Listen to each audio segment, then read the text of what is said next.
Saudi আরব ও সংযুক্ত আরব আমিরাতের রাজনৈতিক সামরিক টানাপোড়েনে ইয়েমেনের সোকোত্রা দ্বীপে আটকা পড়েছেন বিশ্বের বিভিন্ন দেশের প্রায় ৬০০ পর্যটক।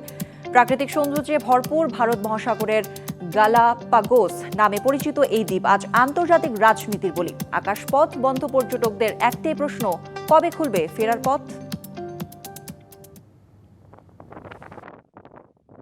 আরব সাগরের বুকে ইয়েমেন উপকূল থেকে প্রায় ৩০০ কিলোমিটার দূরে অবস্থিত সোকোত্রা দ্বীপ। বহু বছর ধরে ইয়েমেনের গৃহযুদ্ধের বাইরে থাকা এই দ্বীপ পর্যটকদের কাছে ছিল নিরাপদ আশ্রয়, কিন্তু হঠাৎ করেই বদলে যায় পরিস্থিতি।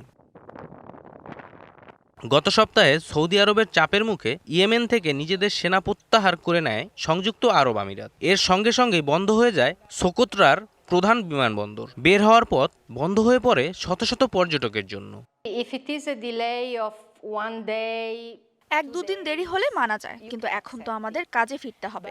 তো নতুন এবং ফিরে আসা গ্রাহকদের জন্য নগদে চলছে ক্যাশব্যাক সহ প্রতিদিন হাজারো উপহার জেতার সুযোগ। হবে আশা আর ফেরা, সারপ্রাইজ সেরা।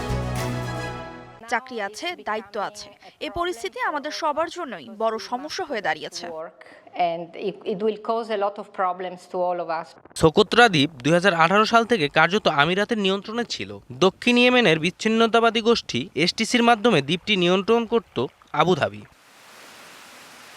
এই দ্বীপকে লোহিত সাগর ও বাব আল মানদেব প্রণালীর গুরুত্বপূর্ণ সামুদ্রিক করিডোরে কৌশলগত ঘাঁটি হিসেবে ব্যবহার করছিল আমিরাত, কিন্তু এখন সেই পরিকল্পনা ভেস্তে গেছে।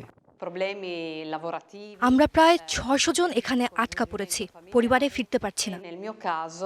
ইয়েমেনি এয়ারলাইন জানিয়েছে আজ জেদ্দাগামী একটি ফ্লাইট চালুর পরিকল্পনা রয়েছে। বিশ্লেষকদের মতে এই দ্বীপের বিমান চলাচলের নিয়ন্ত্রণ মানেই নিরাপত্তা, প্রশাসন ও বাণিজ্যের উপর পূর্ণ প্রভাব। জয় রায়, ডিবিসি নিউজ ডেস্ক।